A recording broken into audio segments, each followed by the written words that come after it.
fake it? What if I can't walk away? You got me standing in the rain, hoping I don't make the same mistake.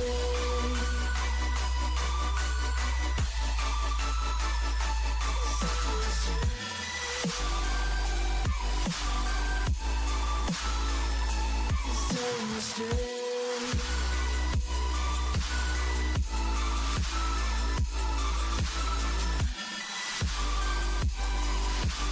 Hoping I don't make the same mistake.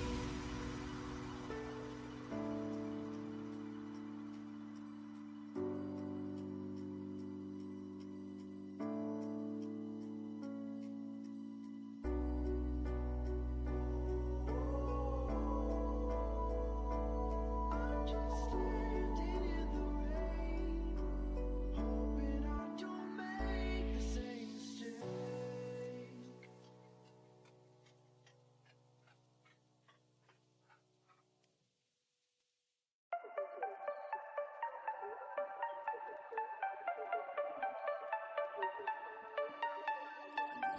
Hand out, she holds. It's feeling like we've been here before. We're both so broke. That's something that'll keep us afloat. Don't walk too slow. We can't keep falling deeper again. Came too close and the taste so far from pure. A rush of blood, but we search for so much more. We've all been here before.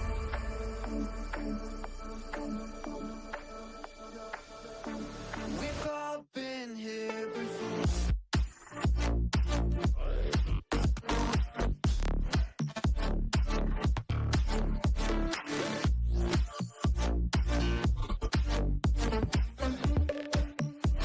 We've all been here before.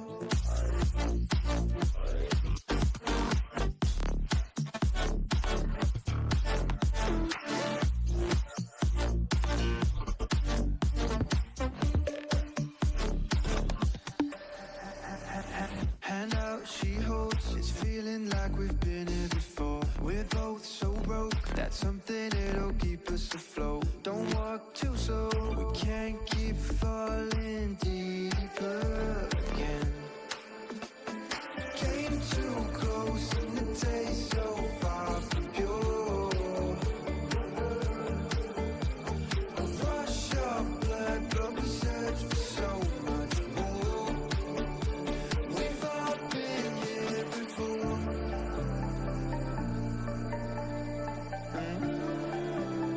We've all been here before.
Alrighty, and welcome back. So sorry for the delay. We had just a couple of strange tech issues on our end, but everything seemed to work out fine.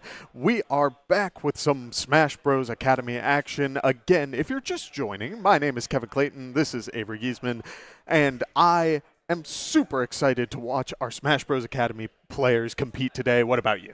I mean, couldn't be more excited, Kevin. Let's talk a little bit about this team's history. Last week, coming off a loss versus Northern Kentucky University, their first competitive showing, what I believe to be the first competitive showing that any of these players have ever had in any capacity, Kevin. I mean, what an incredible experience that they were able to play in a team environment against another school of Smash players. I mean, I can say when I did that for the first time, what an incredible experience that was. And now going into their second week, we can see Shenandoah is going to be falling in the rankings 0-1, but looking to bounce back this week against Northeast State, another team who is 0-1. So some team, whether it be Shenandoah or Northeast State, is going to come out with a even score line today, and I couldn't be more excited to see who it's going to be. Yeah, and I mean, frankly, on the topic of getting into this competitive sort of mindset, this is a very different environment for the crew battles. And I think the first time I stepped into it, it was not only super interesting, super fun, but almost a little bit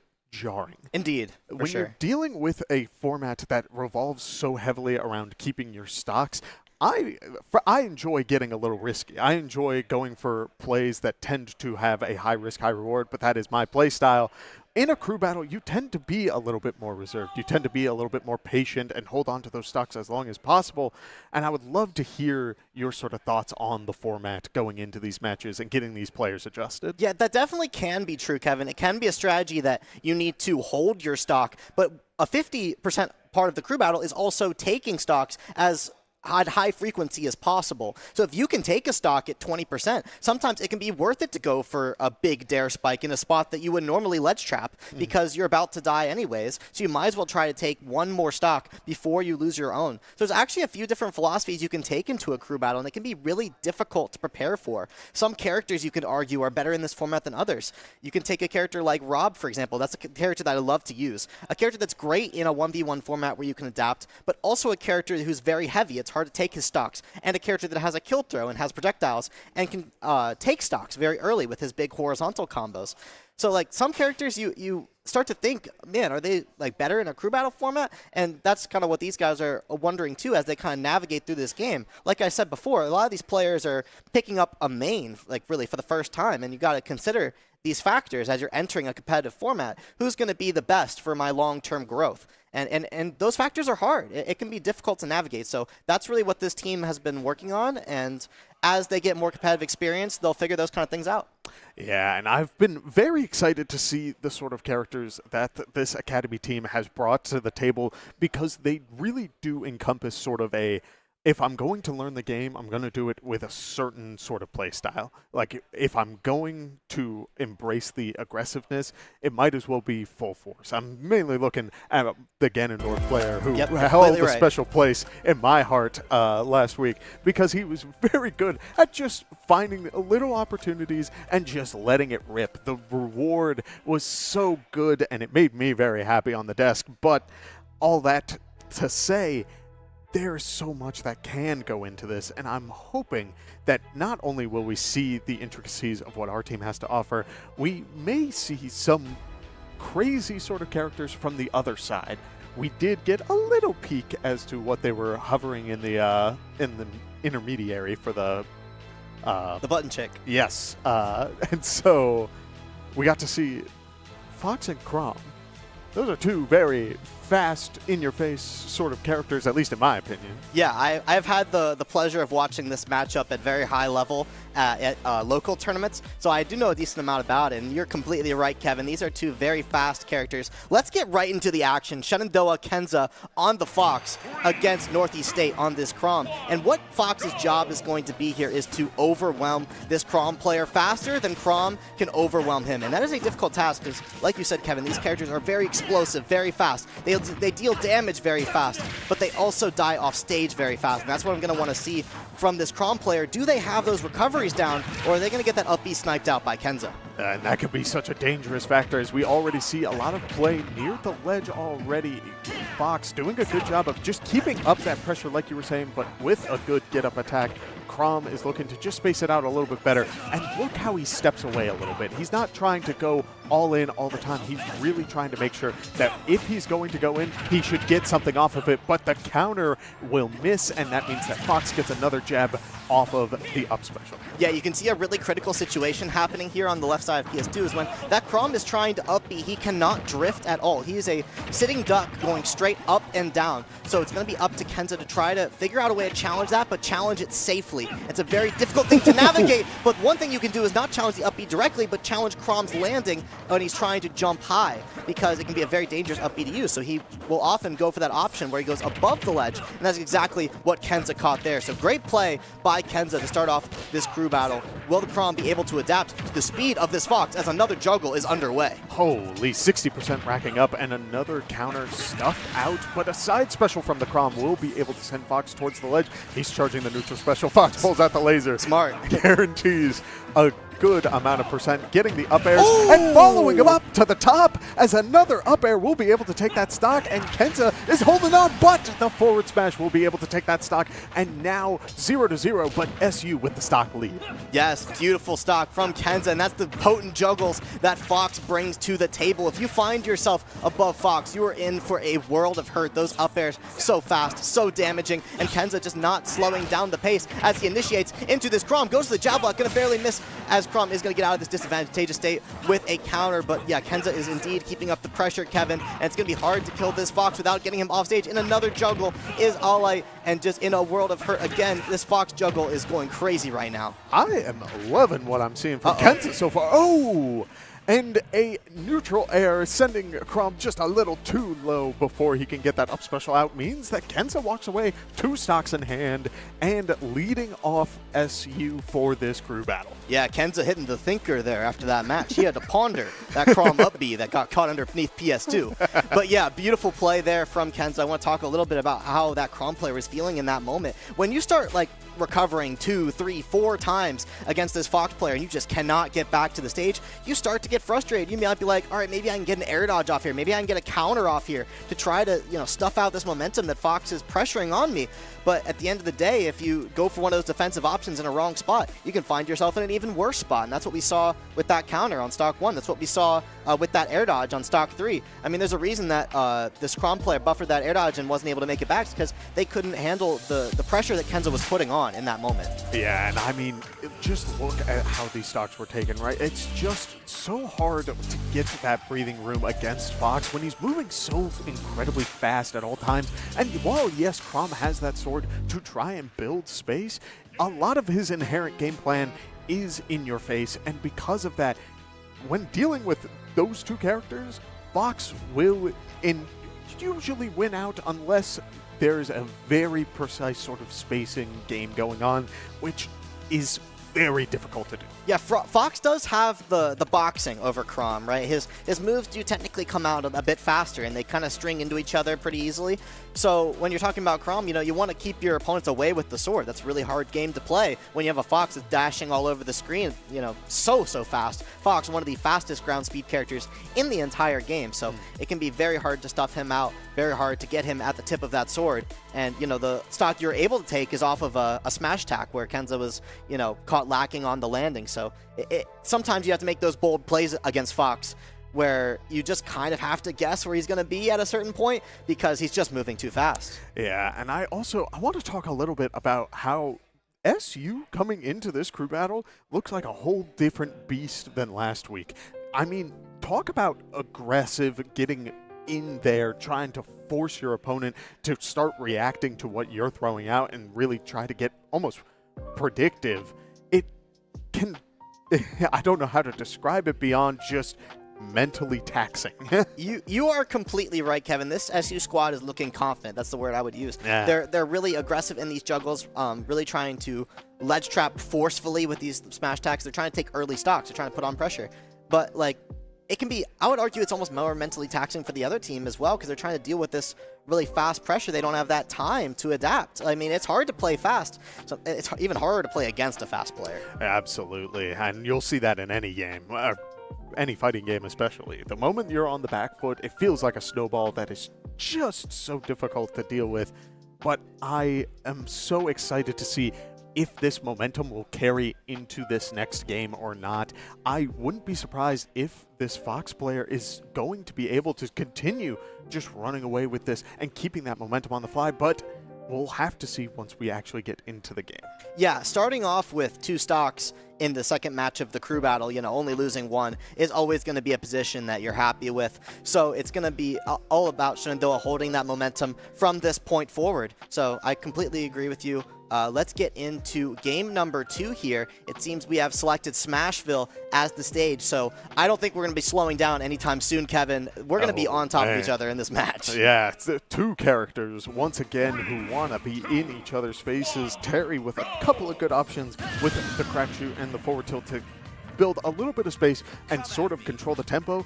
But, I mean, I wouldn't be surprised if this is another matchup where both players are sitting right next to each other for 90% of the match. Oh, yeah, definitely, for sure, Kevin. And, I mean, Fox Kenza already getting into the action, already has Terry in a ledge trap, and this stage is so small, so you do not need as much percent as you may think in order to die off the sides. Now, Terry finding a lot of kills off the top as well as Fox with those potent up smashes, but most of the time they're going to be looking to get those really early kills off the side on a stage like this, and you can already see the burn knuckles coming out from Terry. You land one of those at 64%, it could spell disaster. Yeah, and we see Terry going for a dash back into the forward smash. It will not connect, but that can be so deadly on a stage like this and take those stocks incredibly early. But in the same factor, Terry has just hit the go percent using the get up attack to get Fox away from the ledge. A crack shoot goes through the shield, and Fox's jab will knock Terry back off of stage.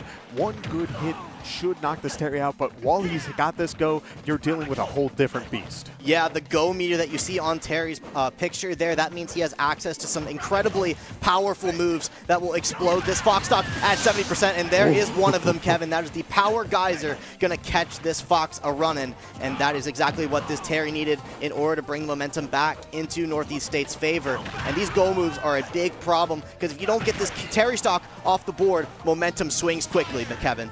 Yeah, I mean, look at this. 165 on the Terry, just about anything will take the stock, but at the same time, just 2 hits got 44% off of the Fox, but now the go meter is gone. Fox has taken the stock, which means that he has taken 4 so far, and that means momentum may shift back into Fox's favor just a little bit, not having to deal with those moves, but a jab, power dunk will send Fox off stage, meaning that he is feeling the pressure once again.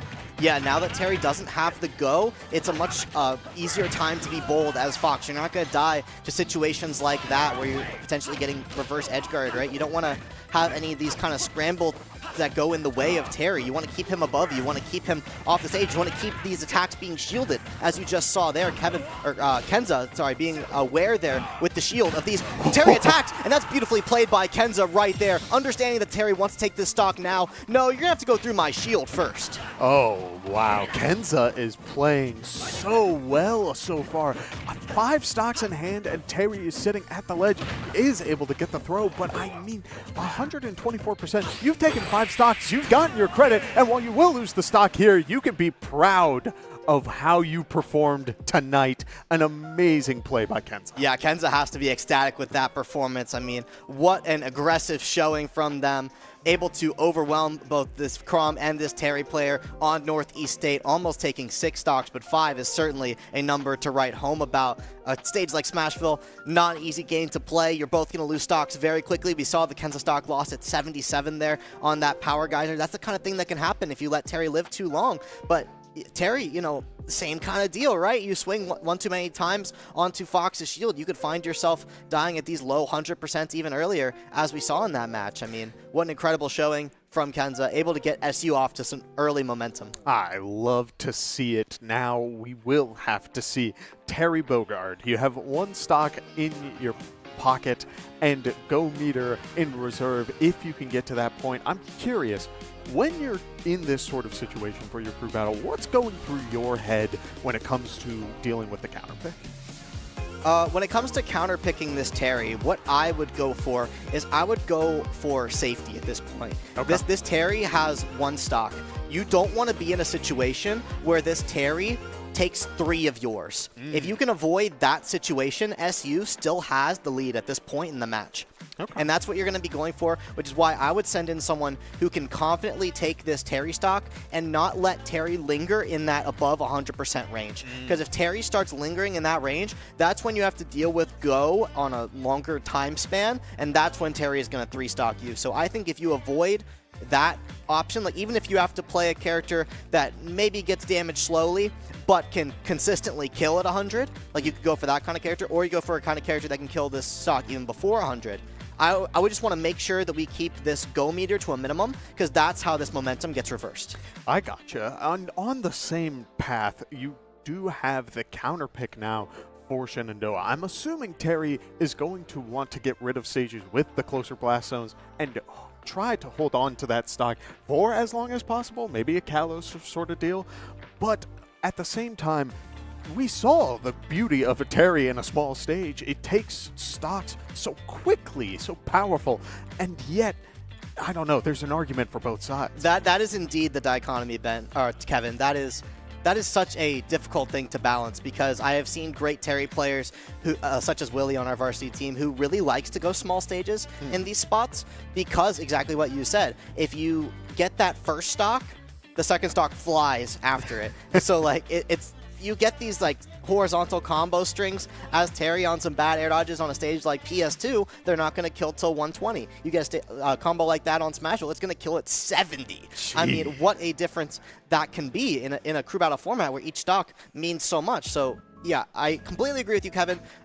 Stage counter picks in this kind of scenario, it does come down to personal preference a lot of the times at the end of the day.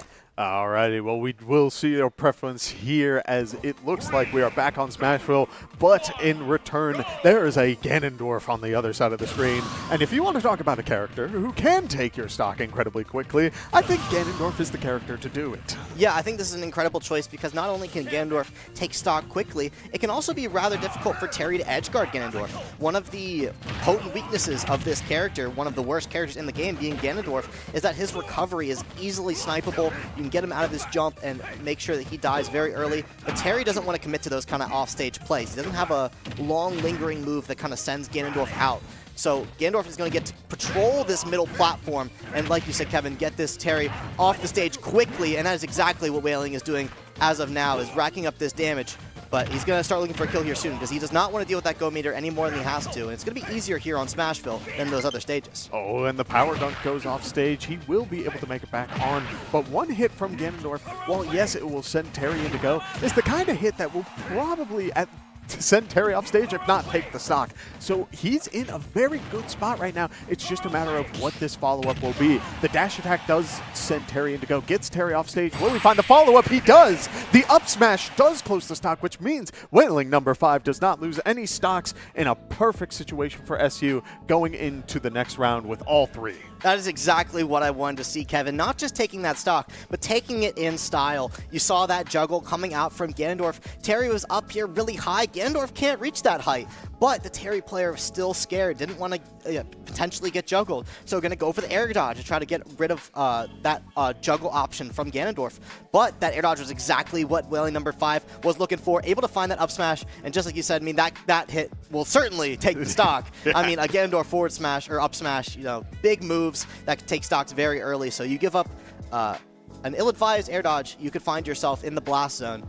And yeah, able to get some great momentum here. Ganondorf, a character that is very easily counter-pickable, but you have a 3-stock lead now, so even if you have to face a bad matchup here, you're feeling very confident. Yeah, and again, it talks about that safety we were addressing earlier when it comes to using a character that can guarantee secure that stock. You talked about that safety aspect.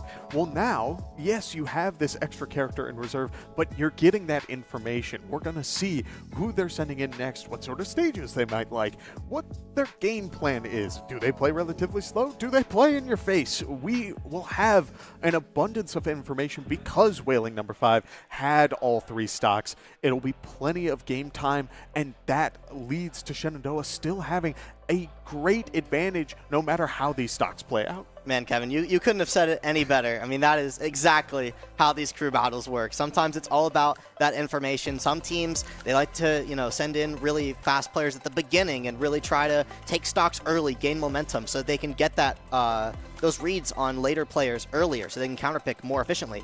Other teams like to keep their really strong players in the back, and they like to be able to landslide that way, where you feel like you're getting comebacked on because the back of the team was stronger than you expected. There's a lot of different philosophies when it comes to these crew battles, and when you have a character like Ganondorf, who you don't see very often, like, I don't want to say a gimmicky character, because at the end of the day, Ganondorf does earn his hits. You have to give Ganondorf a lot of what he earns.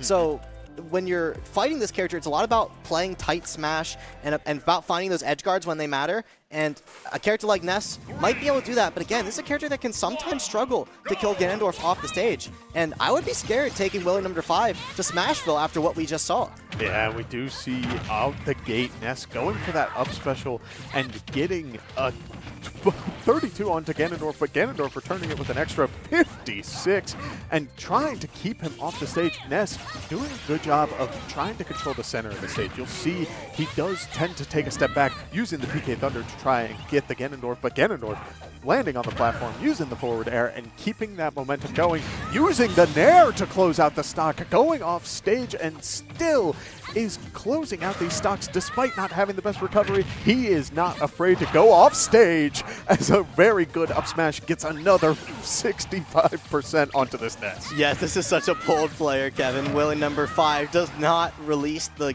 pressure. I mean, just look at these air dodge reads. Try to get away from this man. I dare you, Ness. Oh man, I am loving what I'm seeing. I love an aggressive heavyweight, someone who is willing to really risk it all with these decisions and try and call out the opponent, really put the fear in. But we do see Ness is starting to lock in just a little bit, able to get Ganondorf off stage. That yo-yo is going to be a very critical factor for Ganondorf's recovery back onto the stage, but he's doing a great job of surviving for now as Ness is off stage once again. No double jump. This is a scary spot. Oh, he gets back. Does make it back. Will Ganondorf be able to close it? Ness going for the get-up attack. Ganondorf playing it slow. Wailing number 5, a very patient player. Despite being so aggressive, he understands that he's allowed to be patient at this point. 174 in hand. Oh! No double jump means that he will lose the stock, but Ness is at 84%. Yes, unaware of the no double jump there, but Ness finding himself off stage once more, and another Nair is going to seal the deal. That is such a potent edge guard from Ganondorf. Those legs are very long, and they pack a punch. So although Ness has a great distance recovery, he is vulnerable when he's charging that PK rocket. So great stuff to Wailing number 5, able to find those spots to go for those edge guards, and that's part of the risk of going to Smashville, is you don't have, like, for example, on a stage like PS2, where you have like some space to work with underneath the stage even to recover a little bit safer, because the only way they can hit you is if they hit you into the stage and you could tech. So when you're going to a stage like Smashville, who doesn't have that kind of underneath section, you have to be more creative with your recoveries at the end of the day, and Ganondorf able to pressure those recoveries of Ness. Beautifully done. And the Ness player also finding the yo-yo early in that game. That's a tough spot for Ganondorf too. This stage is very volatile, and when you have such a confident and aggressive player like Wailing number 5, I mean, wow, what a game that was. Yeah, I mean, 2 separate occasions on Smashville. An up smash to close out this Terry, 88% reset on Wailing number 5 means that he is able to close out another 3 stocks and only lose 1 in return. He took an extra 60% just there alone. I mean, he soaked up so much, and it all just pays off because he's playing aggressive, because he's punishing these very I shouldn't say aggressive panic options, very scared panic options. Yeah. So it's all falling into the game plan that Wailing number 5 wants when playing a scary character like Ganon. Yeah, how do you not get scared in this scenario? I mean, you have this Shenandoah squad who's not only like many stocks up, but they have this player who's just not slowing down. I mean, we talked about that one patient play that Whaling number 5 went for on that ledge trap, I even really liked that as a scare tactic, because all of a sudden you have to get off of this ledge versus a Ganondorf who's not swinging. Like, you're trying to react to his ledge trap, but he's just existing there. Like, what option am I going to choose that survives me this scenario? It's one of the worst feelings when you're playing Smash Bros. Is you're sitting there, you know you're on the back foot, and you're trying to get your opponent to throw out something to potentially punish, and they just stand there menacingly. It is truly intimidating stuff, but in the same vein, a very intimidating character despite his small stature. Pikachu has arrived and is the last player remaining. Will Ganondorf be able to close it out, or is this Pika going to try to make the run? Yeah, this is a historically poor matchup for Ganondorf. If Northeast State is holding this Pikachu for the anchor position, the reason they are doing so is because they believe this player can take it all. Otherwise, they would have sent this player in previously before the NES, because this matchup is just historically very strong for Pikachu. He's so small, it's so hard for Ganondorf to land these attacks, and Pikachu, one of the best edge guarding characters in the game, versus a Ganondorf, very weak recovery. But I'm just going to speak on this. The way that Ganondorf can win this matchup is by landing those big reads, Kevin, which we almost saw an up smash take it at 60. Oh my lord, I don't understand how a character who is perceived, I mean, has so much going against him, can just hit like a semi. It deals so much damage. It almost knocked Pikachu off the top. The hit connected at about like 65. I know that Pikachu is a light character, but holy cow! It is truly fascinating to see, as both players have dealt a relatively similar amount of percentages between each other, despite Whaling number 5 being down the stock. Both players at 113, meaning that despite Pikachu getting so many hits, Ganondorf's couple of hits are matching in stride. Yeah, Whaling number 5's gameplay right now is incredible, even though, like you said, the even percentages are on the board, but Ganondorf has so many more kill options in this spot. Pikachu has to find a really honest hit here and is not going to be able to find that edge guard, and that's going to be huge for Whaling number 5. Not quite able to land that up smash, but any hit from Ganondorf will do it, and the back air is going to be one of them. This Pikachu player has to be able to wipe this squad with only 2 stocks their name, and that's one of the hardest parts about anchoring as Pikachu, is sometimes these stocks can just fly. Oh my goodness, I'm loving what I'm seeing, and already Ganondorf at 154, he could be playing aggressive, he could be trying to really get in this Pikachu's face, but he's understanding, I want to hold on to the stock as long as possible, and Pikachu's got to come to me. These Thunder Jolts have been snuffed out by the shield and have been paying off big time. We've seen a couple of times where, oh my goodness! There's no way, Kevin, there's no way. He got the armor too, it should have paid off. Pikachu was able to spot dodge the Warlock Punch because that move is so slow. But yeah, for you guys at home that maybe don't follow Smash Bros, the greatest startup move in the game, the slowest big build-up punch, only frames away from landing onto this Pikachu. Oh man, all right, Whaling number 5, you have earned my respect. You have earned everything. Yeah, everything about that was beautiful. I look forward to potentially seeing that in the future, but we got a game right now on our hands as we do see the Wizards kick go through the shield. A good side special, trying to get another, but Pikachu opting for a very dangerous roll back towards the ledge and will be able to get out as Ganondorf 88%, Pikachu 77%. Just about anything may be able to take the stock as Ganondorf goes off stage. Will Pikachu be able to edge guard? Yes, Pikachu will, and Ganondorf's poor recovery will come back to bite him. Yes, very nice play there from the Pikachu on Northeast State. That is exactly what they needed in that spot. Still does not like to lose a stock there to Whaling number 5, because now you not only have 1 but 2 more Shenandoah players to get through on this Pikachu, and that is a very difficult game to play. Pikachu, a very light character, can be very difficult to hold these stocks, but one thing he does have going for him is this superior movement. We have a Joker on this squad in Chiliad, and that is a matchup that's historically good for Pikachu as well, so certainly not unwinnable for Northeast State. They still have a lot of work to do for sure on this Pikachu, but with that last sequence there, that jab block into that clean edge guard onto Whaling number 5, they have to be feeling at least a little bit decent. They have to feel like this is still winnable in some capacity, and even if they're not able to take out these remaining 2 Shenandoah players, at least a little bit of momentum here for game number 2. Yeah, I love seeing not only this aggressive style from Wailing number 5, taking his time, I mean, barely missing the Warlock punch, but I also can appreciate what a light is going for. This Pikachu player was able to get Ganondorf up to these high percents by truly sitting back and taking the little hits. You have to play a patient game sometimes, and it is that's a real factor of this game. I hate to admit it, but sometimes you do need to sit back and you need to let your opponent, give them the respect they deserve. There are characters who have game plans that if you were in their face their entire time, you would never win. This is true. So now, playing that slow game, getting that little bit of chip damage to set up for your stock closer, to set up for your end goal game plan to close that stock, that is what pays off in the long run, especially against characters like Ganondorf. So if we do see a character like Joker or someone else who is able to sort of control that pace as well, I'm curious to see if Pikachu will play a little bit more aggressive or if they will take a step back still and really just force Joker to get in close.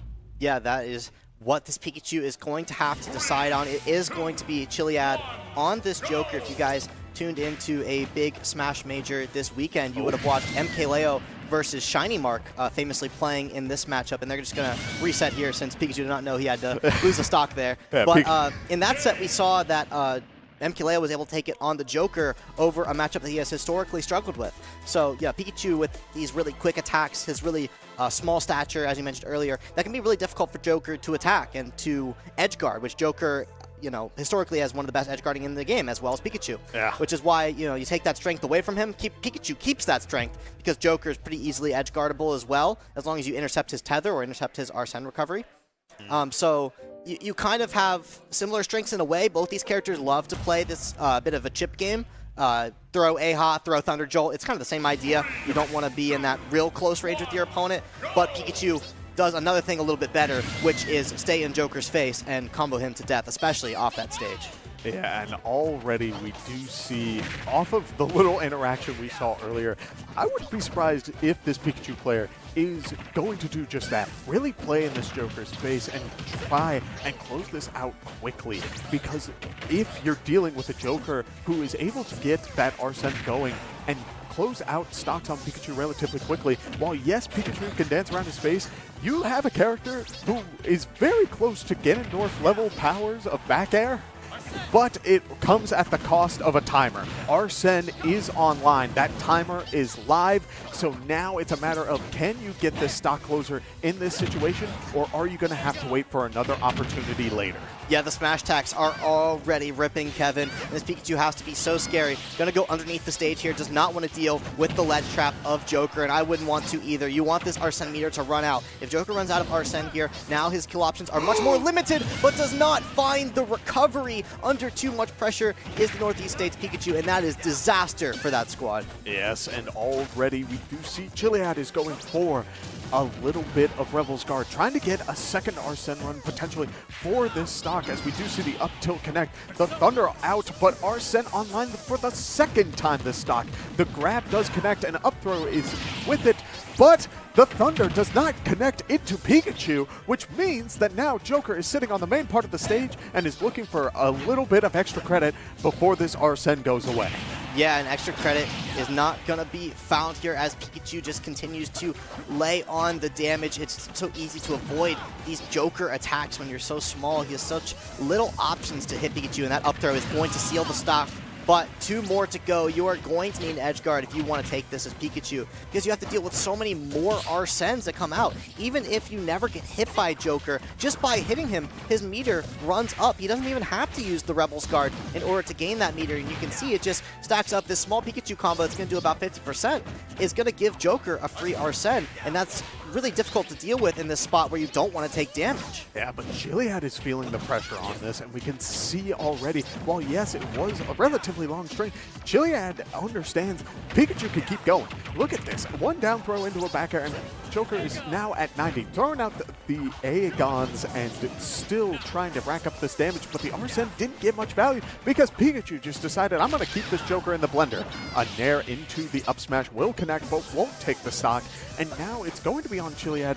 Can he find his opportunity to control this pace a little bit more, or is Pikachu truly this behemoth that you were talking about that just keeps sitting in Joker's face and won't let him breathe? This has been excellent play from this Pikachu, calling out the dash attack there out of the corner from Joker. This has been brilliantly played, really utilizing this movement, really utilizing this aggression. Chiliad has not been able to touch the ground this past stock, only dealing about 12% onto this Pikachu, and another combo starting. This is a brutal bridge. This is going to be a difficult one to come back from, but avoiding the Thunder there, that was the move you had to avoid there. So excellent stuff on the defense from Chiliad. Can't get hit by that Thunder there. You're going to lose your stock at 20. So yeah, we can see this Pikachu player going for the win here, knows that they have to land those kind of edge guards in order to take this. But if we see another Arsene get shredded, Northeast State might just be looking to take this game. Yes, as we do see, here comes that timer. Arsene is online, both players having to recover back onto the stage. The forward smash barely not connecting, and Pikachu opting to just run in, go for the up air, and keep that pressure going. One Thunder Jolt will knock Joker down, but a good forward air from the Joker will be able to connect, getting 54%, but one Thunder Jolt, two Thunder Jolts, and now Arsene is down.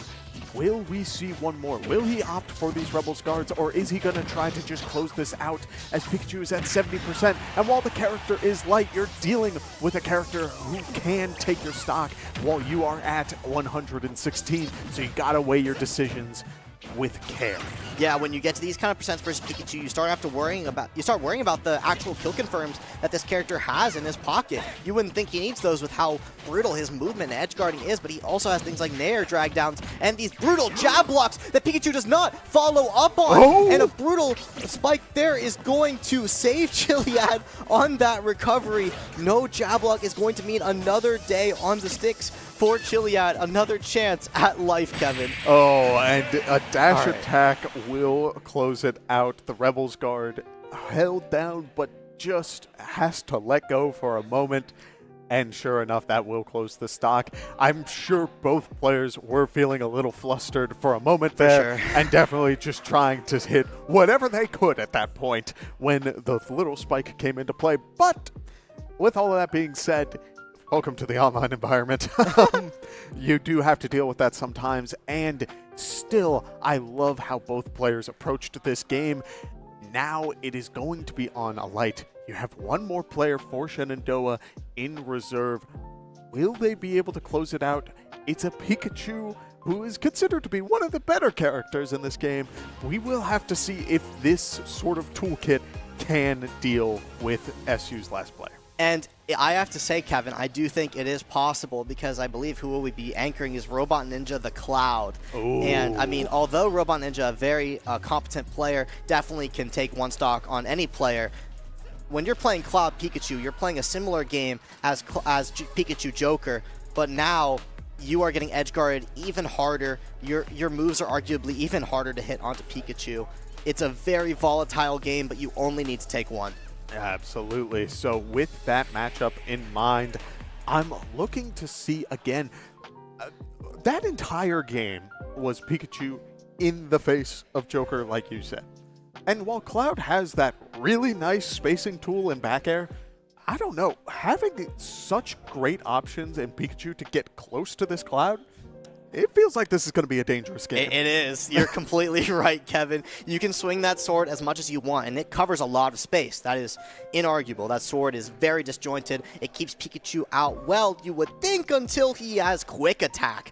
He has his small stature. In order to hit Pikachu with a back air, if he's on the ground, you have to space it almost perfectly, and that's going to be the difficult game that Robot Ninja has to play if he wants to take this stock, and you can't lose that stock to a brutal bridge combo on a stage like Kalos. Is going to give him more space. That's not as easy to get bridged on a stage like Town or like Smashville, where you die super early off the sides. This will allow him that wall to do things like wall jump. So although Kalos is historically a pretty strong Pikachu stage, I definitely see why Robot Ninja would choose to go here. It gives him the most space to work with keeping this Pikachu away. And we do see the Nair coming out, and Cloud going for the up special, trying to get that Pikachu off of the shield, but Pikachu able to sort of dance around the shield pressure, whether it's going behind with these multi-hits or just spacing a little bit backwards and getting that momentum going is really working out. So now you need to find another option.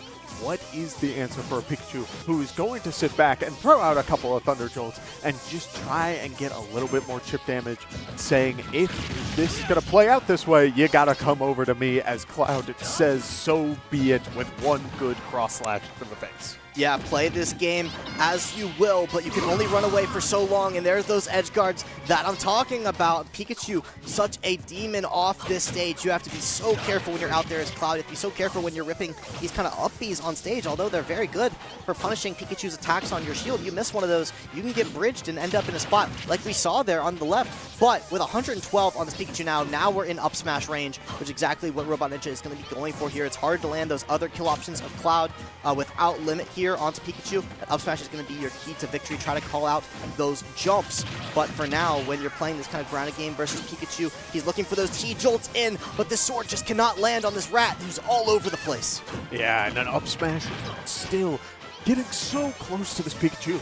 Limit is online, going for the cross beam, keeping Pikachu down low, but it won't connect, as now Pikachu is off stage. A Blade Beam will be able to send Pikachu back to the ledge, opting for the quick attack to get back onto the stage, using the spot dodge, getting a little bit of pressure going. Cloud using the first part of the up special, but then drifting back down.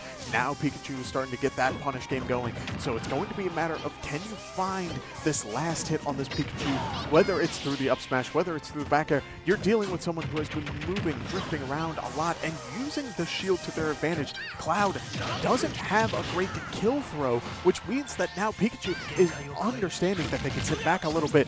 Cloud opting for the cross slash, won't be able to take it, but both players at over 120. Pikachu at 150, just about anything will take the stock. A dash attack won't take it off of Cloud though, as Kalos is just everyone's favorite big boy stage, as now a back air onto the shield will connect. Pikachu opting to take a step back, using the Thunder Drills to try and get close, but the back air won't be enough. Both players now breaking 150. The up special trying to spike Pikachu down won't be enough, and now Robot Ninja is on the last stock. Creative idea there from your Robot Ninja. I know exactly what he was going for here. Wanted to get the trade on the stocks there with up B. If he was able to get that down hit, it would have taken Pikachu stock, but now you're in a life or death scenario. This Pikachu is doing a brilliant job of shielding these Cloud aerials and forcing him to the corner. You cannot get caught here on a wrong attack, and this Pikachu is just so evasive. I know we talked about it before the match, but we're just seeing such beautiful execution, and one flaw in the Pikachu's movement is going to mean his stock. What a breathtaking set that was, Kevin. I mean, you can see both the difficulty and the strength of playing Pikachu in Super Smash Bros. He is so evasive. It is so hard to hit him, especially with really precise characters with narrow hitboxes like Cloud, like Joker. Ganondorf's a little bit of a different story, but same general idea. Yeah. It's hard to hit him at the end of the day, but he does die early at percent, and although he was at 150 there when he died, a lot of characters wouldn't have died to Cloud down air in that spot on Kalos.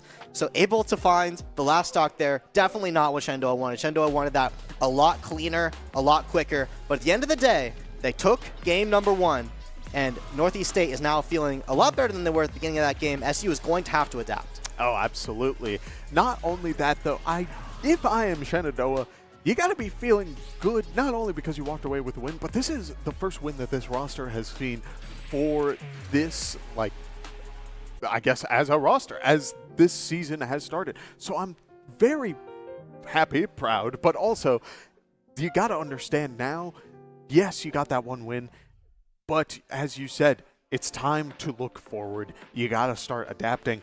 Usually, I'd say 90% of the time where we are on this desk and talking about matches, the team that wins doesn't change their game plan much.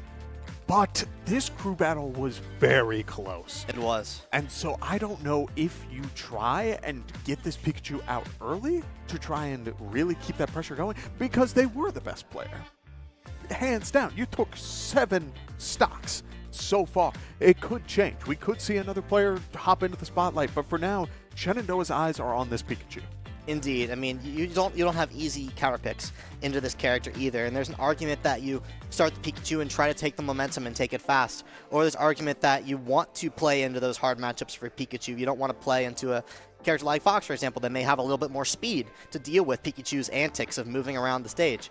And they're going to have to make those kind of decisions. Do we have to move around this roster?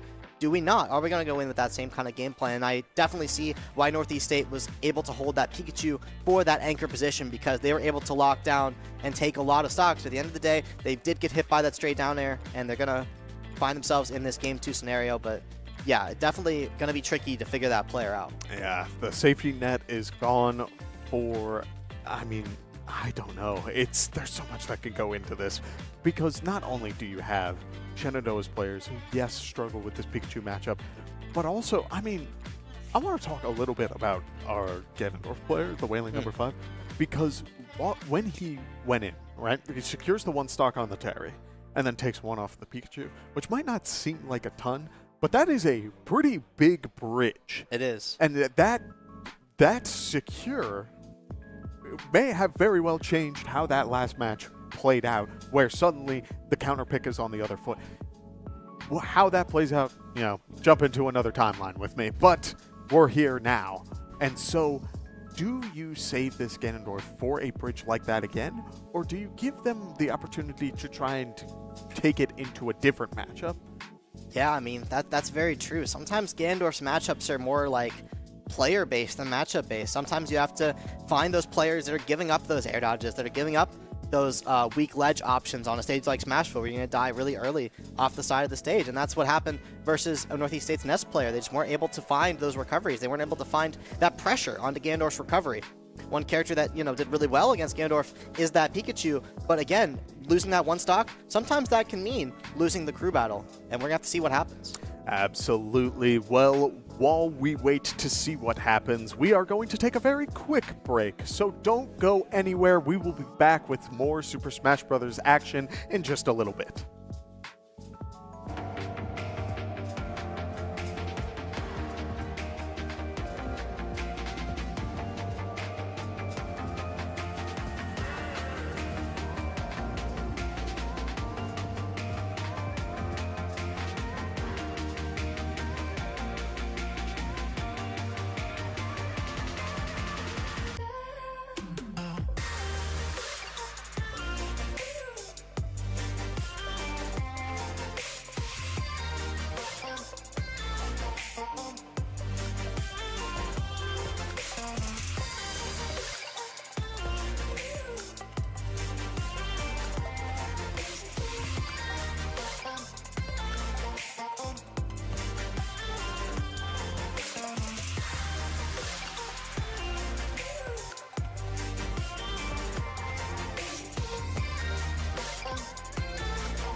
And we are back with some more Super Smash Bros. Action on the Shenandoah University Esports broadcast. If you are joining for the first time, welcome. My name is Kevin Clayton, and I am joined by Avery Giesman, who the two of us just watched an amazing crew battle. Tell me how you're feeling. What an amazing crew battle that was, Kevin. I mean, we saw everything that you want to see when you watch a crew battle. We saw a counter pick war. We saw aggressive Smash Bros. I mean, stocks flying off the board. Could not be more excited for this squad, earning their first game win in their NACE season, first game win of their competitive career. I mean, I'm sure the boys cannot be feeling more ecstatic than they are right now, but the job is not done. This is a best of 3 crew battle, so another one at least remaining on the table for tonight, and they're going to have to figure out what new strategies they're going to implement, but emotions are high. We're feeling good, feeling confident, ready to take this win tonight. That's frankly what I was understanding when I walked around during that break. You could tell already that these guys are all like, everyone's getting together on the same page, is having fun with each other, but really wants this win. Yep. And so I am so excited to see now, when you are dealing with such a close crew battle, how this game plan is going to change up. Do you go for a very similar start, or do you try and force something different, try to catch your opponent by surprise, and not even risk having another close option? There's so much that can go into this. Yeah, it's very tricky, and one of the things the team has to consider is, where's that Pikachu gonna end up? I mean, the player that objectively made the most damage onto the Shenandoah roster. Do we have to worry about them starting? Does that affect who we start? That's something that we don't want to have to play that game of do we try to keep someone in the back to play against this Pikachu, and then they just start and take 3 of our stocks without losing a single one. That's what happened to the varsity team last week, and that's something that, threw off our series entirely.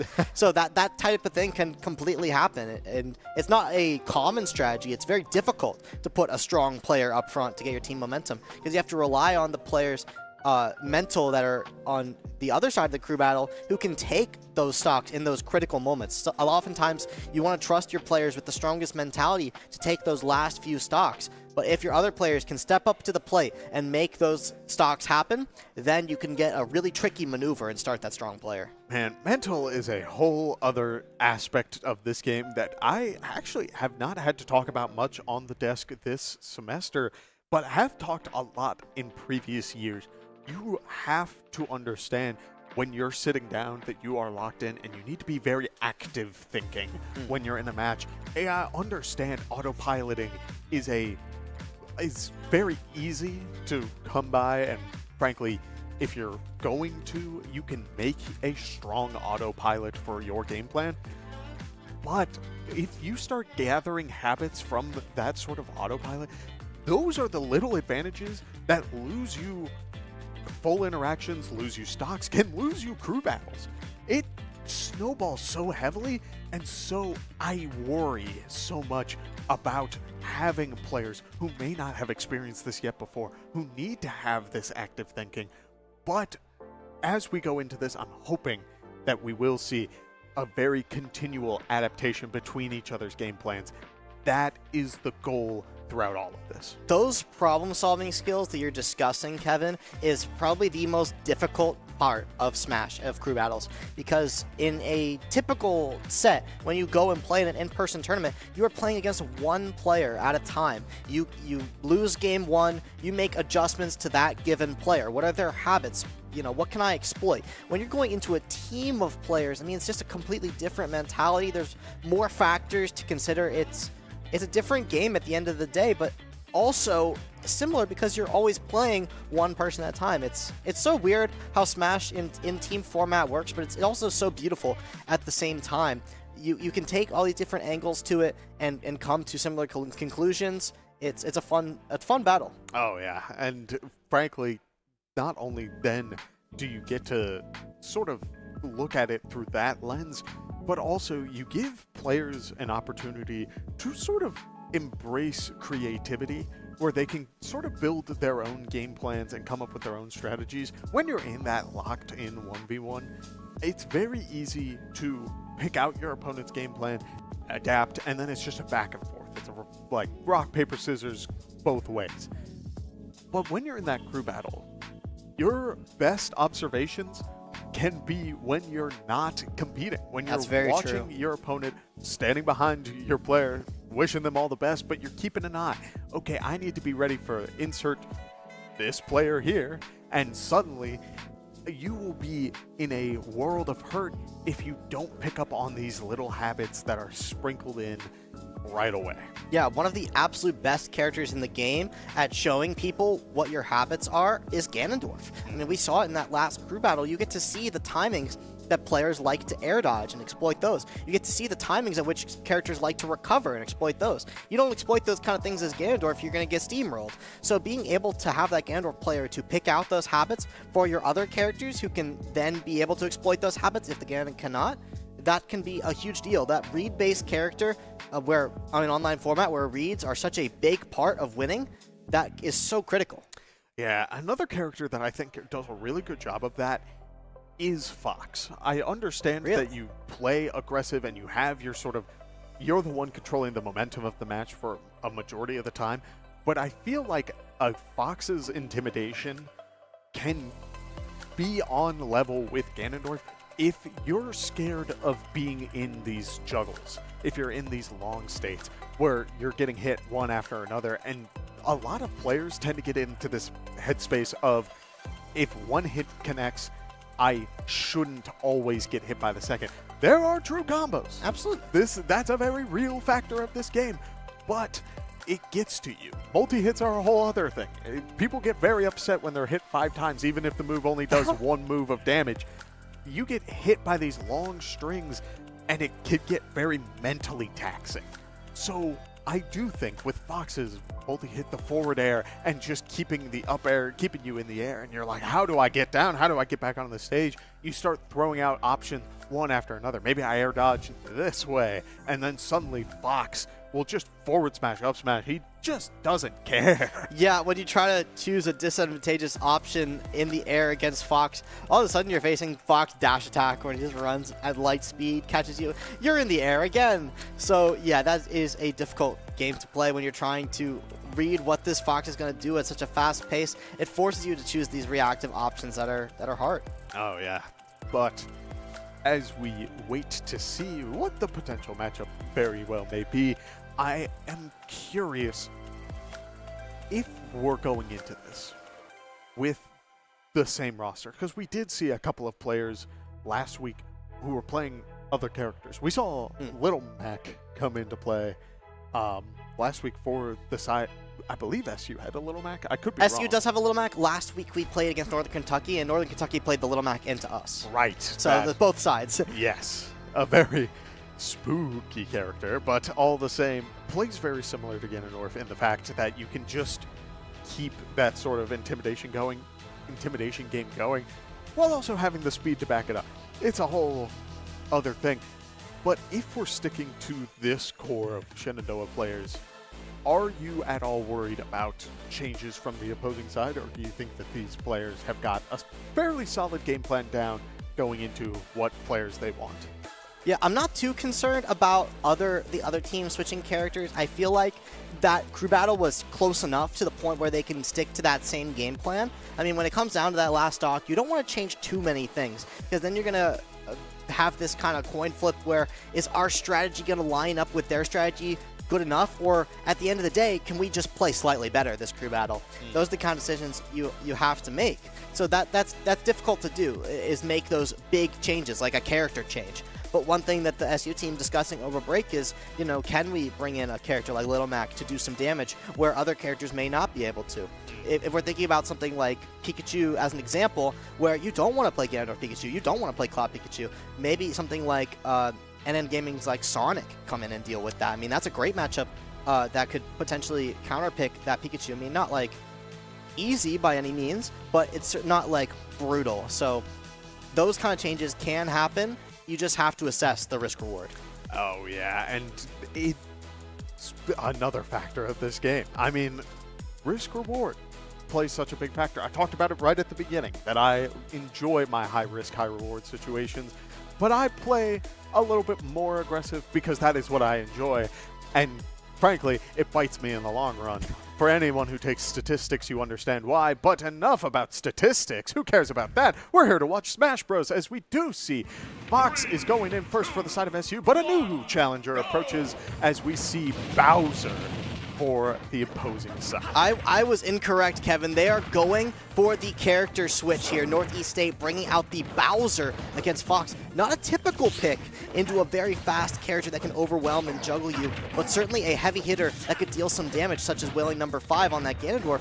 Kevin, talk to me about this Bowser-Fox matchup. I know you're big on the heavies. How does this flow? Yeah, so generally, when it comes to Fox's game plan, you're going to see exactly what you would expect from any other given matchup. It will be very juggle heavy, but a couple of niche interactions, like that jab interaction you saw there, means that Bowser is going to be able to close out stocks just like that, where it's just a little bit of a knowledge check almost, where you need to be ready for just a couple of small niche interactions, and can you keep this pressure going against this character who does need to be a little preemptive with his attacks. Bowser is pretty fast for a heavyweight, but that doesn't necessarily mean that he is going to outpace a Fox. Yeah, Fox is one of the fastest in the business. He's going to have to find a smash tag here in order to take this stock off of Bowser. I mean, a very, very heavy character. Not going to find those stocks easily with things like up air, but those stocks do come, and you want to be very careful on the side here of Town and City. The narrowest side blast zones in the game. Got to be careful versus that Bowser back air, Bowser down B. Not quite going to do it. Like you said, those knowledge checks on this Bowser coming out in full flow. You don't want to get caught in a risky shield break scenario. And as this Bowser percent builds, things get more dangerous. Great on Kenza there, finding the landing of the Koopa. Gonna be able to take him off the side there. And already here we go, a nice solid string. This is the sort of game plan that we expect from Fox. Bowser going for the landing and immediately called out by the side special, but Fox going just a little too low and getting called out by another down air means that he will lose that stock. And now the percentage is once again just starting to build up off of a couple of stray hits, and you can start to see the intimidation factor play in. Something that all heavyweights encompass is that they hit hard and that they are scary. It's just a matter of how they play, which means that you need to be ready. You need to understand that, well, yes, the character is scary. While they have a couple of tools that you will need to respect, other factors you can punish. You don't need to fully overestimate everything that this character has going on. Yeah, respect is a very difficult concept, and that's an example of it right there, accepting the fact that that tech is going to be tricky for an Northeast State to find, and going to go for the immediate up smash there. A brilliant play there by Kenza, and not going for the jab this time, understanding the tough guy mechanic, and understanding that this Bowser wants to go for these down airs, getting out of the way to make sure they don't get caught by the same trick in the same book. But at 98% here, Fox dies to a lot of moves, but those smash attacks are slow, and caught underneath Town and City is Northeast State, and that is going to be a turnaround for Shenandoah, not needing to find that Bowser stock. You're always happy when a Bowser stock flies at 60. Obviously a very unfortunate scenario. Never want to get caught underneath the stage of Town and City like that, but Kenza going to be counting the lucky stars on that one. That flow was definitely going towards the side of Northeast State, but I must say the adaptations from Kenza were definitely there. I would not have been shocked if Kenza was able to take that stock, honestly. They were getting a lot of this pacing down. They were finding those punishes on the falling down airs of Bowser. They weren't getting hit by those rip smash attacks, and those are very important factors when you're fighting the big Koopa. Oh yeah, and not only that, we did see the Bowser was starting to embrace using the side special near the end of that match, which is a whole beast that you do have to deal with. When Bowser's landing on you, you can use your shield as long as he's not going for a down B, but like the down air, it's perfectly fine to shield that option. You do need to be wary, though, of holding it too long, as you will get side beat there, as Fox did lose the stock on that one. But later on, you do see that Kenza did a really good job of adapting to the DI needed. I don't think another side B would have killed for another, like, 2, potentially even 3 uses, which is crazy to think about for a character that is known for taking stocks early. Yeah, very good DI from Kenza. It can be a tricky one to know how to DI Bowser's side special. Sometimes it can take you off guard, because if you're in the middle of shielding a move and he grabs you through it, sometimes you're DIing a different direction for an attack than you will for a grab. So great stuff from Kenza, able to live that move. If you know what you're doing, you're going to live a long time. And yeah, just able to take that first game, get that counter pick advantage. even if Kenza doesn't take another stock here. But playing very fast, playing very well is Kenza. I think they definitely have potential to keep going here. Oh, absolutely. Now, I do want to address that up special hurts me. I play heavyweights. I've been there, and it never feels good, but it's the kind of thing that you just kind of have to brush off and are like, okay, it happened. You know, I'll find an opportunity to get better at it, but for now, again, mental, big aspect. We got to lock in. It is not over yet. It is just a one stock difference. While yes, Shenandoah has that lead and will be able to get the information on the next player, that doesn't necessarily mean that it is over. We talked about the bridge last game with the Ganondorf player. It could very well happen on the other side of this coin. We'll just have to see. That's very true, Kevin. Wow. I mean, that makes a lot of sense. I really like the analogy of the bridge there. I mean, can you take this last stock off someone, take a whole player, and then complete with another stock, get you that advantage in the next match as well? I mean, when you're playing that 3-stock to 2-stock match, it's such a different game than playing that 3-stock to 3-stock match. So, yeah, the bridge is a perfect analogy for that. What player from Northeast State is going to accomplish it? It starts with Fox, and then you have to adapt from there based on what SU sends in. And one of the greatest parts of Shenandoah's strategy is Fox does not have many hard counter picks. Right, exactly. And we saw that in the last round of this crew battle. Crom was sent in, a character who is inherently very fast, in your face, trying to do as much as he can and get you to feel the pressure, whether it's in your shield or having to jump away. And yet, Fox said, no, I am not, I don't care, which means that is one character off of the board already. And so you have to wonder, who else? You could send in the Terry. The Terry did a pretty solid job of closing out that stock, but also, I mean, again, we saw call-outs from this Fox player, doing a really good job of understanding getting these up smashes on the platform, trying to punish the go as early as possible, but Fox tends to rack up that percent up to a higher point, so it very well could be that. And then there's the whole Pika Beast that is at the end of this finish line. I wouldn't expect them to be sent in next, but frankly, people come up with all sorts of crazy strategies, so it very well could be the next hurdle SU has to deal with. Yeah, you probably don't want to do that, I would say, as Northeast State, because after you take this Fox stock, Shenandoah gets to decide out of all of the players remaining on this roster who gets to take down the Pikachu. So giving SU that comfortability may not be the play, but if you think this Pikachu can take anyone on the squad, then maybe that momentum is worth the risk. Yeah, and that's a whole other aspect of this as we wait to see what sort of player they may try to send in next. We also could see a character that we haven't seen yet. We saw Bowser fresh for the first time. And you mentioned that Fox doesn't have many counterpick options, but who are the few? Do you know of any few matchups that may work out for dealing with a Fox? I could definitely pick out a few. If you wanted to hard counterpick Fox, you would go something like a Game & Watch. Something like Luigi is something that a lot of Fox players really hate. And it's not necessarily because, like, I don't know, Luigi and Game & Watch are two very different characters. But Game & Watch plays a similar game to Fox where he kind of swings in your face, but Game & Watch has a lot more priority on things like his Nair, and he doesn't get juggled by Fox because of that really potent up B. You can kind of get out of those tight strings from Fox. It's harder to dance on Game & Watch's shield, which is something that Kenza does very well. So, and then a character like Luigi is something that is a bit different of a contrast, but it's really hard for Fox to edgeguard Luigi. Fox is not an edgeguarding character, and that is Luigi's main weakness. Luigi on the stage is a dangerous beast. He grabs you once, you can die, and that is especially brutal for Fox. He has some unique combos on him, as does Steve, that only work on Fox, that kill him at 0.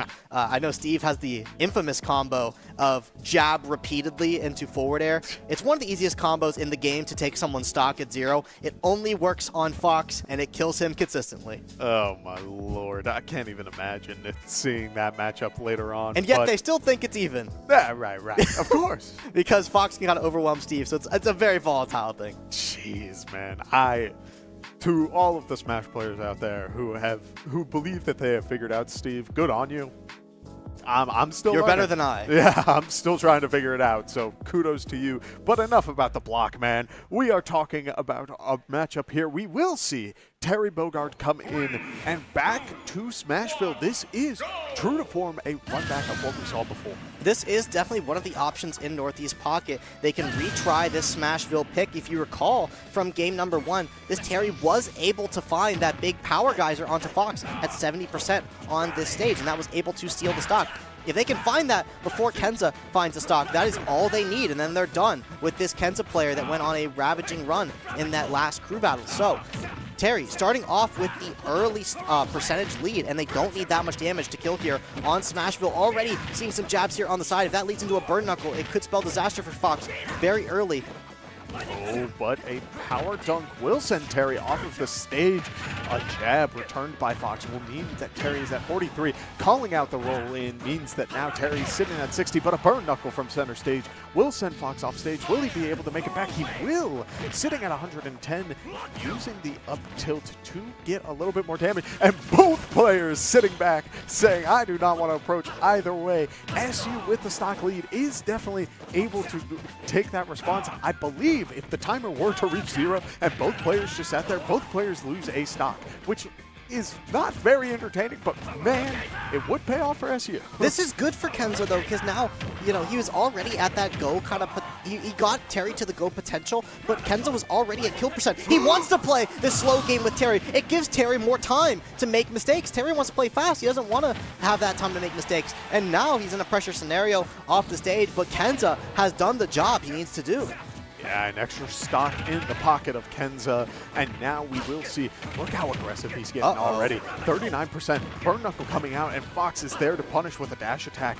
And while, yes, Terry has plenty of options to close out the stock, we will see 2 jabs into a burn. It's not a true combo, which means that Fox will be able to get a move out in time and keep that pressure going. Terry is racking up percent so quickly. Will he lose just another stock? Going for the forward smash. Forward smashes in each other's faces. And both players holding down their shield. But if that one connected on Fox's shield, it would have broken. So understandably, he let go. All right, well, we are smash attacking in this crew battle, Kevin. You know, Terry forward smash is going to be quite a bit faster than Fox forward smash, so not going to be able to find the punish there that time, but definitely felt the pressure there. Terry was swinging some kill moves that could have spelled disaster very quickly. But at the end of the day, the Terry was able to find the stock here, and now they find themselves facing 9 stocks of SU.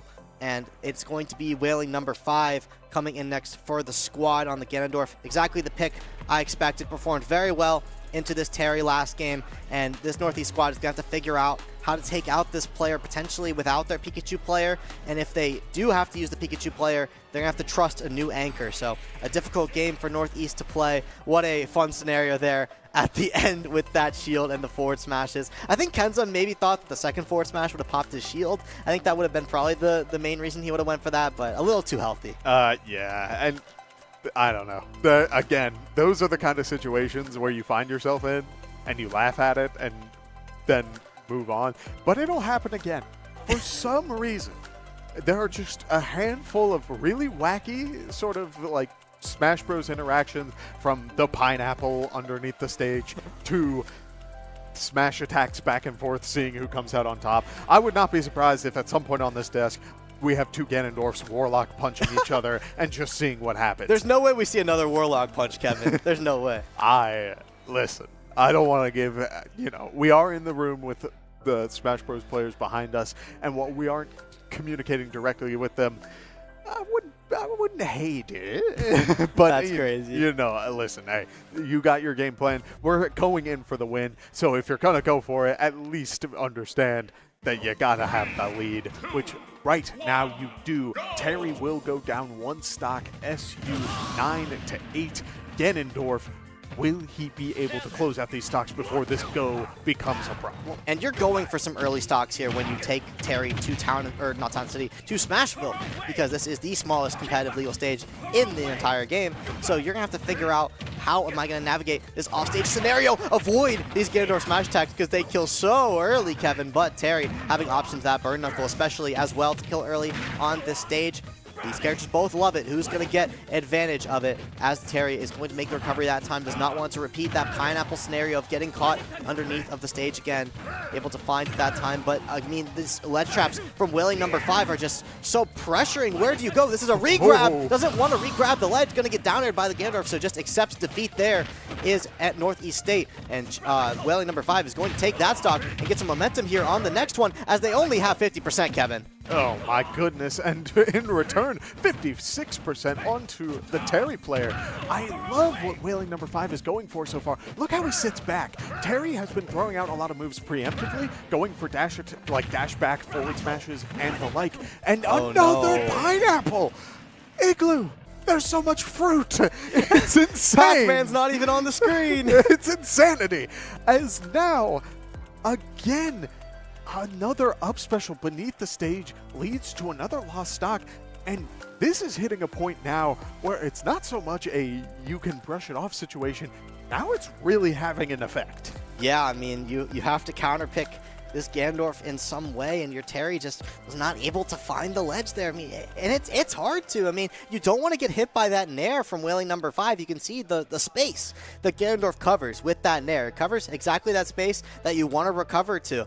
But when you try to get inside of that space and try to recover on that left side, as we see Terry try to do, and you don't quite thread the needle like we just saw in this replay, but you go a little bit too far to the left, that's how you get pineappled. And that's going to be the case for both this Terry's first and third stock. So very difficult showing for Northeast State here, but for SU, I mean, only taking 56% versus Terry on Smashville, an incredible feat from Whaling number 5, and they're looking to continue carrying this momentum.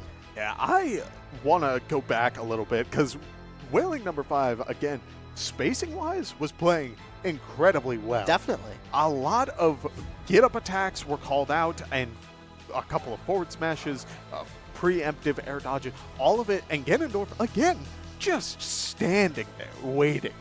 The intimidation factor of this character, getting your opponent to try and react early just because he can hit you with such a powerful move, and Whaling number 5 understanding that, playing that patient, I love it. Just threatening the forward tilt at that ledge was the biggest deal. And Terry can't swing back against that. There are some characters in this game who have the range to swing back against Ganondorf doing that. You could see in some of those neutral interactions where Terry would try to contest Whaling number 5's attacks with his jabs, and although Terry's jab is obviously faster than Ganondorf's attacks, if you get them out early enough, they will stuff out the Terry. And that's exactly what we saw with that incredible spacing. You have the range advantage over Terry, technically, and your attacks are much more potent. They send at an awkward angle, and that's why Terry finds himself ending up off stage in weird spots. Yeah, and I don't know, man. At this point, you have Ganondorf, 3 stocks in hand, up against this next opponent who last time, now I'm blanking. It wasn't Crom. The NECC. The NECC, who also, while in that match, did play relatively preemptive. Played a little bit scared of the Ganondorf, which, again, understandable. It's a very scary man. But I don't know. Is that your response? Or do you, again, send in this Pikachu to try and just sweep out this Ganondorf and force out the Joker in the cloud again? I think you might have to at this point, Kevin. At this point, you're 3 stocks down. You have to try to make something happen here. You have one of the best matchups in the game in Pikachu Ganondorf, but that's actually not the decision that Northeast State is going to go with. Apparently, the Bowser player was not the Crom player that we may have thought at first, as Northeast State is bringing back the Crom, who did not have the best showing in Crew Battle number 1, but they've never fought Whaling number 5. Maybe this is a matchup they're more comfortable with than Fox, with a lot more speed. There are so many aspects to this matchup that I do like for Crom in terms of just having speed. Not but that on one, the Kevin. other factor, you're dealing with a very scary demon man, and Ganondorf is just so aggressive and takes a 0 to death. We are not even 30 seconds into this game, and 2 stocks are off of this Crom, who wanted this matchup, was not sent in first, and opted to say, hey, I'll deal with the Ganondorf, and suddenly 2 stocks are gone, Igloo. I don't know what to do. What a snipe on the jump from Whaling number 5. I'm surprised he's not on Overwatch on the Widowmaker, Kevin. I mean, absolutely beautifully played. Able to destroy this Crom recovery. That's one of the main weaknesses I was talking about at the beginning of this broadcast. If you can snipe that Crom jump, he is a sitting duck out there. And already 68% onto this Chrom. Wailing number 5 is looking for a 3-stock. Yep, and look at that. Forward tilt comes And that's out. the wrong direction. Oh, no, no. he's dead. There's nothing Chrom can do, Kevin. That's another 3-stock for Shenandoah University. There is no way, bro. I would have lost a bet. I'm sorry. Chrom is such a fast, just in-your-face sort of character, which takes advantage of a lot of Ganondorf's weaknesses. But on the other side of that, Wailing number 5 has done such a great job of finding these little openings and just running away with it. Absolutely. These nairs have gotten so much value. I just don't know what to say. One missed tech to start things off, and then followed up by a nair interaction, and again, not even 30 seconds. Yeah, I mean, we talk about Smashville, we talk about fast gameplay. One thing that this Chrom may not have considered is that Smashville is the stage that you play the most of the game off the stage, and that's one place that Chrom does not want to be. So although Chrom does have the speed to get Ganondorf as the one off the stage on Smashville, you better be ready to come up with some tricky recoveries, or you're facing that brutal nair that has just been annihilating stocks thus far in this crew battle. I mean, it is so difficult to recover as Chrom in this matchup. He does have a lot of speed. He does have a range advantage. He can pressure Ganondorf off the stage. He can get some early kills on Ganondorf. A lot of strengths for Chrom in this matchup. Find yourself off stage too many times, and you're going to explode. Yeah, and so now, with a new player like in our reservoir for what they have to offer, because Bowser was a player who we did not expect. It could have been the NES. It could be the NES player. Yeah, that's the only option. But I wouldn't expect to send in the NES next. You got one player left. It's got to be Pika. It has to be, and this is the decision I would have liked to see from Northeast State in the last match for exactly this reason, is that if you can't take out this Ganondorf now, your Pikachu is forced to, which, don't get me wrong, this is a very, simple matchup for Pikachu. You avoid the Ganondorf's attacks. You edgeguard him, right? Recall, Wailing number 5 did take a stock on this Pikachu, and a very potent one at that, because we were able to end the crew battle because of that 1-stock deficit that Pikachu did end up having. So, Wailing number 5 looking to get maybe some pseudo revenge on this Pikachu player. If we play 3 stocks to 3 stocks, I think I can still win this set, as opposed to 3 stocks to 1 stocks, 3 stocks to 2 stocks.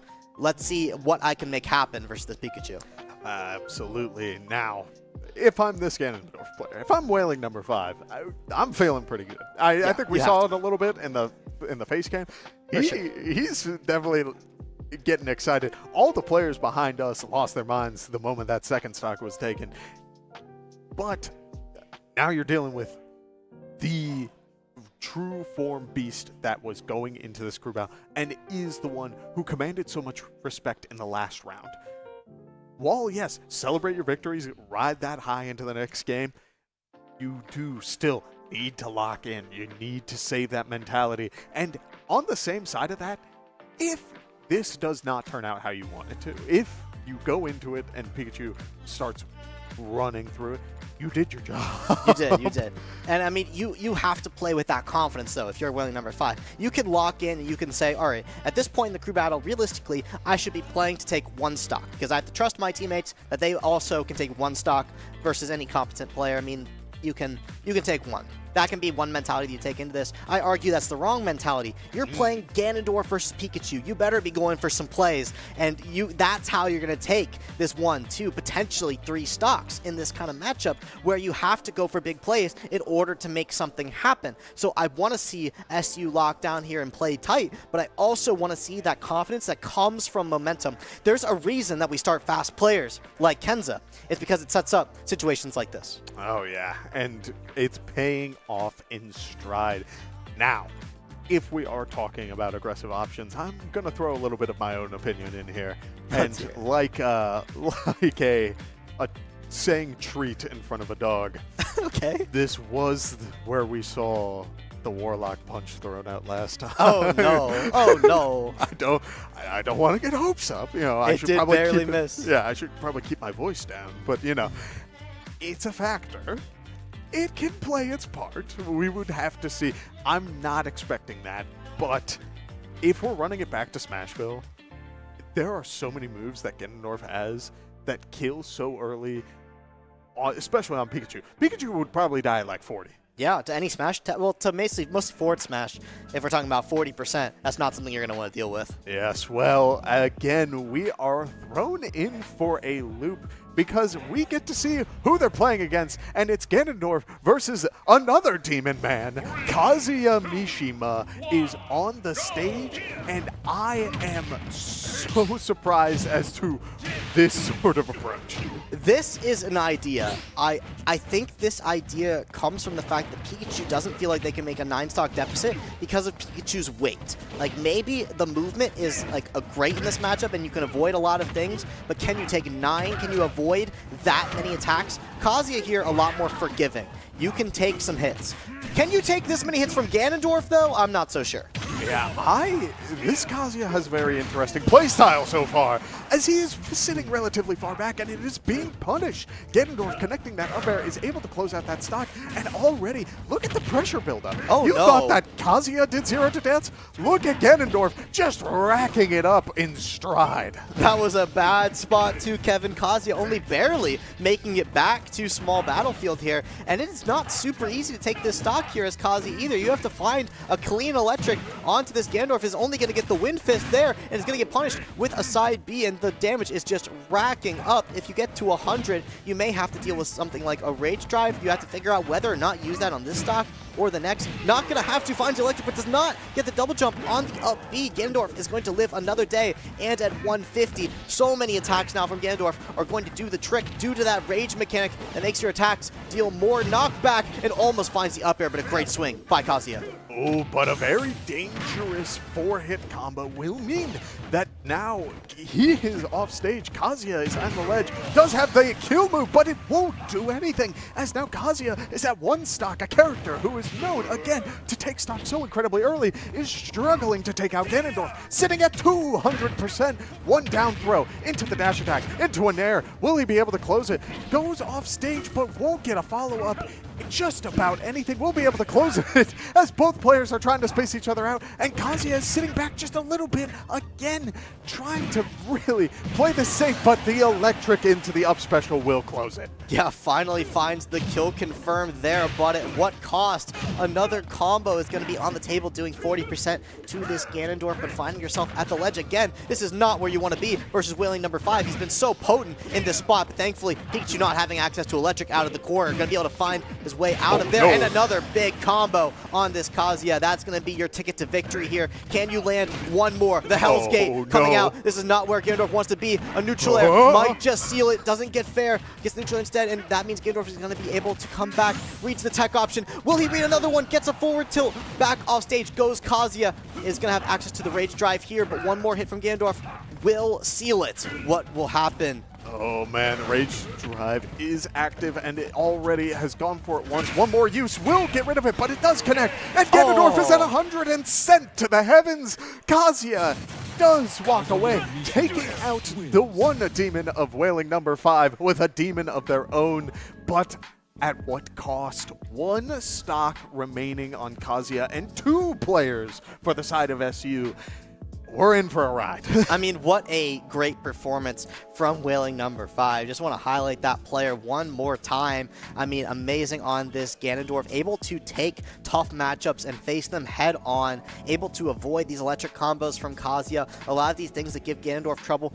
Not dying to a super well-timed Hell's Gate at the end there. Understanding the recovery route you had to take in that spot. Able to live that tricky scenario. And because of that, able to find such a great lead for Shenandoah here. And this Kazuya pick, although it made a lot of sense, you're able to live a decent amount of time. Yeah, these edge guards were just so good from Wailing number 5. You ended up dying at the same percentage you would as Pikachu, just because of the great plays that Wailing number 5 was able to make. We've talked a lot about fear on this desk, and not only that, it plays into this factor of who's controlling the tempo of the match. If you're afraid of someone, the opponent will be controlling that pace. And while I would say Kazuya is the type of character who can control how a match is playing for the entire time, whether you have the ranged options to deal with him or not, you're playing around the fact that he has the kit to deal with you the moment you are close.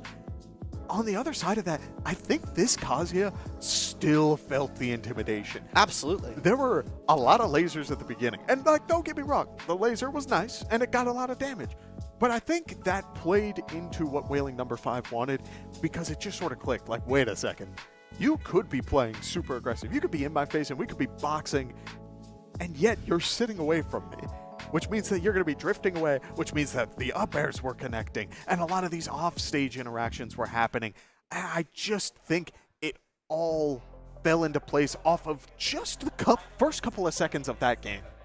Yeah, I mean, at the end of the day, you show your cards at the beginning of the game. What type of game are you going to play? Are you going to play a game that's very fast? Are you going to sit at the ledge and try to fish for things like Hell's Gate, where you try to push the opponent off the stage, try to get big kills that way? I mean, there's multiple ways you could play it. Ganondorf's a really big character. You can run in, try to play this boxing game, try to contest his slow moves that come out, try to beat him to the punch in a sense. Or you can, try to stand back, but when you're standing back, you're closer to the ledge. If you get hit by one stray hit, all of a sudden you're now off stage. You have to face Ganondorf Nair, you have to face Ganondorf F-tilt. I mean, what a tricky spot to play, and an even trickier spot to play is playing one stock Kazuya, because now, even if you manage to get some big combos, some big damage, you get over that 100% threshold, you have one Rage Drive to use per 3 stocks of the opponent. And I think that's one of the most interesting dynamics, because that is a move that if you have 3 stocks, you have access to 3 of them. That's one of your, most scary, that most fearful kill option. It does 40% raw and kills most characters at around that 80-90% mark. So having only access to one of those, you're going to have to find your kills in other methods. And although those electrics were being found by this Kazuya player, sometimes those up Bs were not always on point. So if you're going to clean up this kill power on this Kazuya, you're going to have to hit those kill confirms, because you're only going to have access to one Rage Drive. Yeah, which brings us into the matchup that Shenandoah has. You got 2 options from what we have played so far. You have Joker, who, again, taking my own little perspective on this, shout out to Moon Lady, because that matchup felt awful when I was playing Kazuya. So, like, I could see it. But on the other side of that coin, if you're dealing with someone who wants to get incredibly close, and you have a giant sword that can keep him at a distance, I think there's an argument for both, but I don't know which one you send in first. Yeah, it's tricky. The biggest difficulty for Cloud in this matchup is the same difficulty for Ganondorf, which is that Hell's Gate command grab. I mean, Cloud having that straight vertical recovery and not a lot of wiggle room for error. You can just kind of sit at the ledge as Kazuya and not feel super threatened. You feel like you have this big potent thing that Cloud has to be worried about. Joker, on the other side of the coin, has a lot more fluid movement, is going to be able to find big edge guards on stages like Smashville, where Kazuya is going to spend a lot of time off stage. Kazuya is going to need to take 2 stocks. Luckily, Chilead did not take any damage there, so we don't have to reset the match. But getting a little over-ambitious there, and you see this very fast playstyle of Northeast State. He's maybe going to not sit back with the lasers this time. Never mind, he's going to sit back with the laser this time. Not expecting any kind of Rebels Guard action. Going to get right into it. You want to fish for some trades here off the bat, and Kazuya starting off strong. Yeah, this is the sort of game plan I expect when I see a Kazuya, which is a little bit more aggressive. We're seeing up tilts into electric, and while he's rolling back, and yes, using that laser, once he is in this boxing range, we do see a little bit more success. The up tilt not connecting there, able to, or allows Joker to get a little bit of percent. Arsene online, and while, yes, it is a strong factor, I wouldn't say Kazuya is at the percent to lose this stock just yet, as he is probably, I think, top 5, maybe top 6 heaviest characters in this game, which is a huge factor to take into play. But Joker does lose 1 stock, but with not, did get 86% in return. Yeah, you definitely don't want to be in this spot still as Kazuya. Like, sure, you have some kind of fear factor, but this is a percent that you can certainly die to some fair 1 confirms at, and certainly die to some back airs off stage, but the Hell's Gate is going to come out. We are not Cloud, though, not scared of not being able to make it back just yet. Going for an aggressive ledge trap here, wants to find this stock as soon as possible, doesn't want this Joker stock to be on any longer, and there is the 1 Rage Drive that Northeast State is going to have access to. Going to rip it right away, and that's going to be able to be the stock that gets Arsene off the table, and that's the biggest deal for Northeast State here. You don't want that Arsene for this stock. Big electric combo coming out from Kazuya. This is definitely still doable. Another Arsene may be on the table, but no Race Drive is going to be able to take it off this time.